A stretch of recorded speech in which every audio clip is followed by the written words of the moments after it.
কিয়ামতের আগে সমাজের সবচেয়ে বড় চোর বাটপার বদমাশগুলো নেতা হয়ে যাবে। তাদের নেতৃত্ব মেনে নিতে হবে বাধ্য হয়ে। ভয়ে লোকজন তাদেরকে সালাম দিবে, অন্তরে তাদের জন্য কোনো ভালোবাসা খুঁজে পাওয়া যাবে না। প্রতিটা কথা বিশ্বনবী কেমন যেন বাংলাদেশ দেখে দেখে বলছেন। চিল্লা এখন ঠিক কিনা? আমানাত ওয়াল্লাযীনা হুম লিআমানাতিহিম ওয়া আহদিহিম রাউন। মুমিনের বৈশিষ্ট্য, মুমিন যদি প্রতিশ্রুতি দেয়, মুমিন যদি আমানত নেয়, ওই আমানতের খেয়ানত করে না। আমানত এটা একটা ব্রড বিষয়। আল্লাহ আমাকে সম্পদ দিয়েছে, এই সম্পদ আমার কাছে আমানত। আল্লাহ আমার ব্যক্তিত্ব দিয়েছে, এই ব্যক্তিত্ব আমার আমানত। আল্লাহ আমাকে ছেলে মেয়ে দিয়েছে, এটা আমার কাছে আমানত।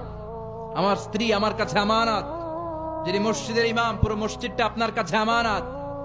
যিনি হাই স্কুলের হেডমাস্টার, আপনার পুরো প্রাইমারি স্কুল, আপনার হাই স্কুল আপনার কাছে আমানত। যিনি চেয়ারম্যান, তার কাঁধের উপরে তার এলাকাটা আমানত। যিনি মেম্বার অফ দ্য পার্লামেন্ট, পুরো নির্বাচনী এলাকাটা তার কাছে আমানত। যিনি প্রধানমন্ত্রী, পুরো দেশটা তার কাঁধের উপরে আমানত। যার দায়িত্ব যত বড়, তার আমানত, আমানতের খেয়ানত করে, এটা মুনাফিকের লক্ষণ। কথা বলেন। বিশ্বনবী বললেন, একটার পর একটা আমানতের খেয়ানত হতে থাকবে সমাজে। আমরা জাহান্নামের দ্বার গোড়ায় চলে এসেছি, কিয়ামতের দ্বার প্রান্তে চলে